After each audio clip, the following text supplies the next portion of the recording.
et il y a mis on a force attaquant et signe toquant vénérable maître ama des édos de tido poison metto et do beneto mes filles bon milona tun beniton bede mi hewa be fi ajode yo segbe yo anyo do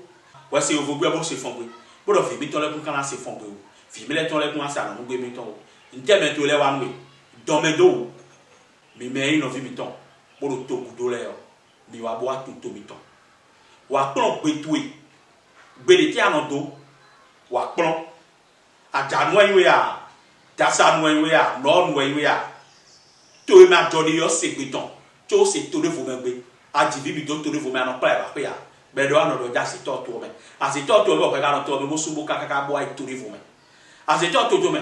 bo aka no to me e no le bla mu ye ta we ne anon to me kaka bo su bo wa bo ku to no fi jade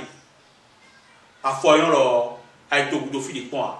bo do français be vite le ka blon je ku se fon bo no fi je bo e na no to me bo ta fo fi de pon a be na le able ko gbe ton ko ya no vi bo pon ko ne bo pon no jile yan ati bo e me da bara gbe e do bi ya pon be mi ton